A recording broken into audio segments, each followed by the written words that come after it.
with a lot of the Trump candidates getting not just losing, but getting hurt, dog, losing badly, like Bolduc and the couple of the Republican governors races, and especially the guy in Maryland got just annihilated when he ran as a Trumpy in a blue state. And remember, Maryland had a Republican governor, Larry Hogan. Massachusetts had a Republican governor. The Trumpy in Massachusetts got clobbered, right? If it holds that Kari Lake gets clobbered, and I don't know that it's going to, right? But if it does, and Blake Masters gets clobbered, and as you look down the list, man, a lot of the crazies, Mastriano running for governor in Pennsylvania, another crazy, and another guy who just slaughtered, right? So it might turn out that Trump is a significant political liability, okay? And that would have two awesome consequences. Number one, hey, the country might be sane. Like, that's like the biggest news of all. Like, whoa, what is this? Maybe we didn't lose our minds. So, like, yeah, I get it. Republicans are going to hold their 40% in each election at least, right? Although Bolduc is, I think, under 40% now. And of course, it depends on the state. But if independents and some Republicans and all the Democrats are breaking, not in favor of Democrats so much as just sanity, right? Like, score one for sanity. I was super worried about it. I'm still worried about it because the night's not over, right? But like, that would be an enormous relief that the country has not, like, that 51% of the country has not lost its mind, that it's only 33 to 40% that have lost their minds, right? Yeah. So the second huge win out of that is Trump only has one Achilles heel in a Republican primary, only one. And we're in the middle of seeing it, electability, okay? So in a couple of races where Trump endorsed his usual lunatic versus a traditional Republican like Brian Kemp in Georgia, in the primaries, his candidates got eviscerated. Now, the reason for that was because they were worried in Georgia, not generally, not in every case, but in states where they were worried that they were going to have a close race. The Republicans in Georgia, the Republican voters in Georgia, were worried that Stacey Abrams might win the governorship. So when they were worried about electability, they're like, no, we don't have time for the Trump nonsense. Okay, we're going Kemp, and by a lot, right? So that's his Achilles heel. I use that as one example, but there were plenty of those. So if at the end of tonight, it looks like all the Trumpies or most of the Trumpies didn't just lose, but got lost badly, right?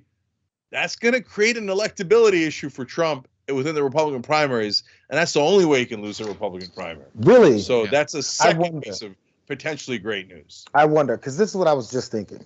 I wonder if the makeup of these races, at least where they look now, all we can go off by is what we're looking at right now. You got Kari Lake trailing by this much. Yes, it's early, but it's a significant number right now. You got Bolduc losing, Mastriano losing. All those guys who had a little bit of name recognition, but that was within how crazy they were. Now, if they were established crazies, as you mentioned, Johnson in Wisconsin, Marco Rubio in Florida, those are established crazy. They're like, well, at least we remember those guys' names and we accept they're crazy. Somehow Herschel Walker's sneaking in there as the established crazy because I guess everyone just kind of always knew the fact that it's even this close. But I wonder if the Trump effect is kind of separating us from this idea that, hey, there's this national trend. Someone in, as you mentioned, Arkansas versus Missouri, border states. So if someone in the voters in Arkansas are thinking one way about voters in their state or candidates in their state, it's going to be completely different, even in Missouri, just because some reason the makeup of that, maybe versus some of these drugs, say like drug rules that are happening or votes that are happening on some of these, people are just thinking differently from one state to the next. And it's really hard to say, hey, this one national figure who's a former president, who's probably the most divisive figure we've ever seen, he just rubs different people different ways. He's either super hot or super cold. We just can't tell anymore.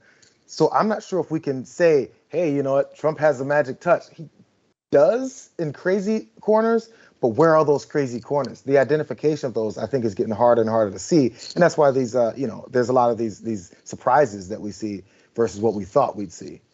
Yeah.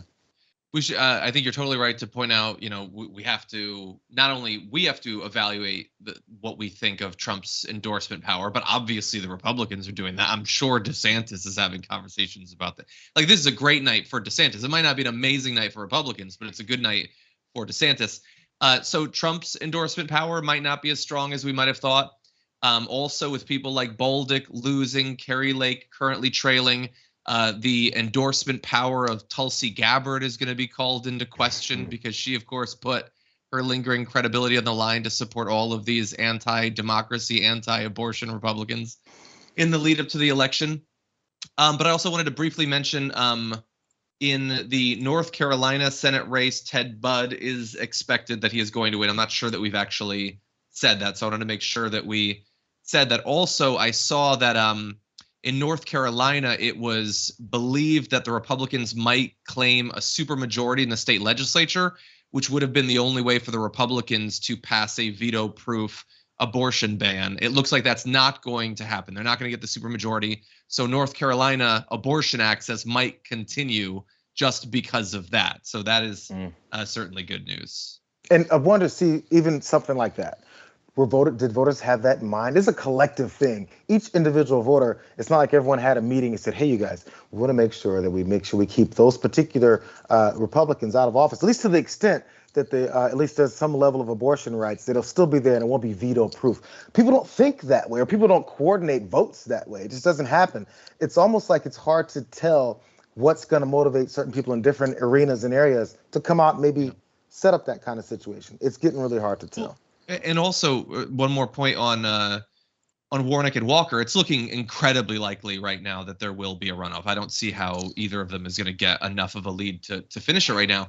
But so Herschel Walker was the Trump pick, and he might be able to squeak out a runoff and maybe even win it. But with how much Kemp won by, imagine if they had just chosen a regular awful Republican. Yeah. They might have beaten Warnock by 6 points or something at this point. John, not only was I right about to say that, I almost, as you were talking, I was going to tweet it. and then I was like, oh, wait, he's saying the same exact thing. That's right. If they'd picked a normal Republican in Georgia, they almost certainly would have won by now. It would have been over, right? But they didn't. They picked a guy who has trouble putting together two sentences, who's paid for more abortions than he has gotten grammatically correct sentences in this campaign. And so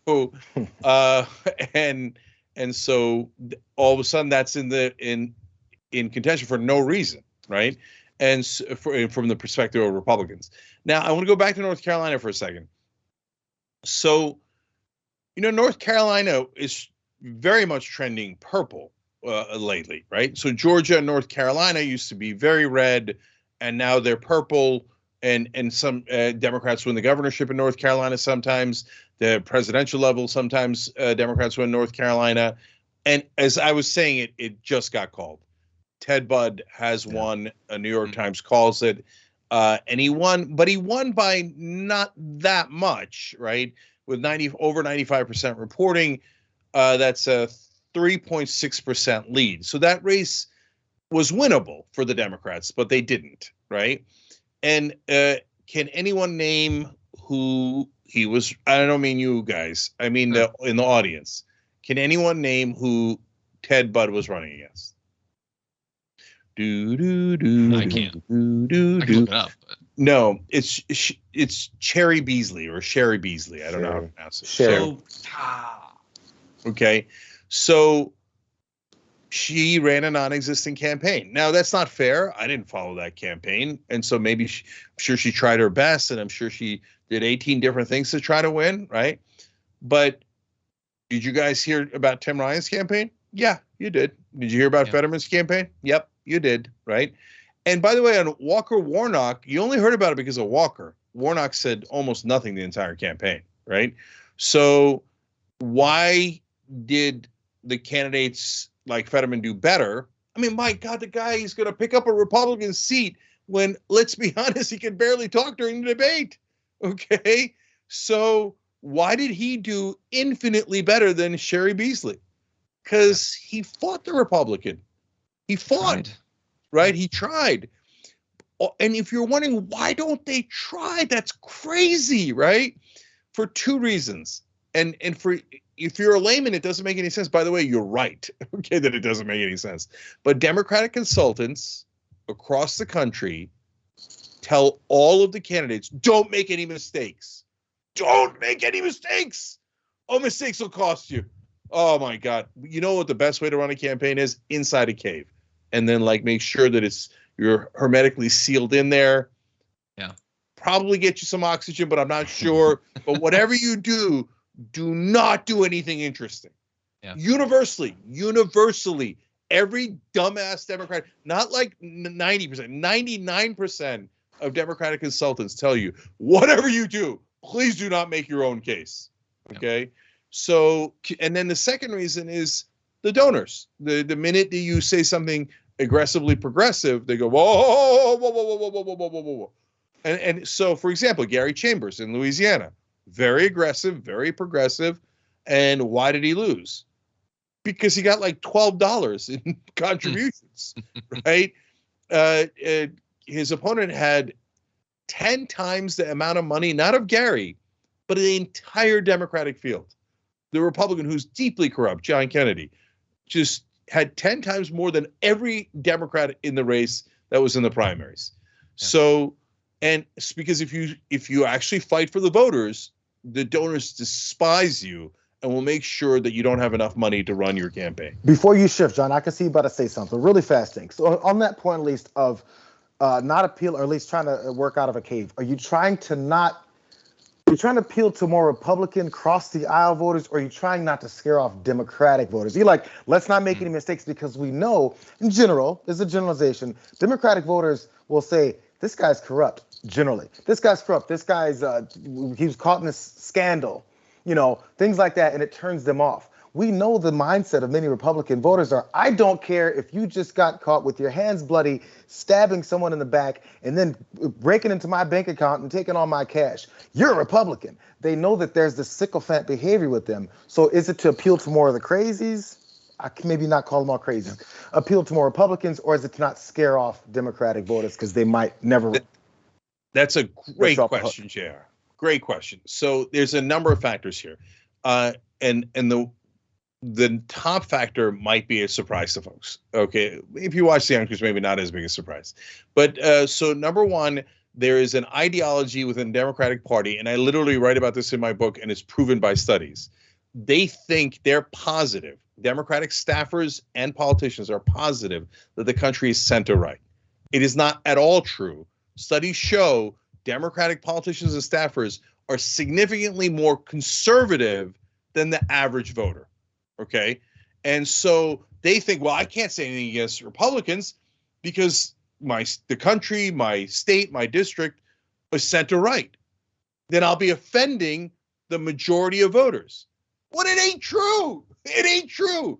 But they have internalized it and they truly believe it, okay?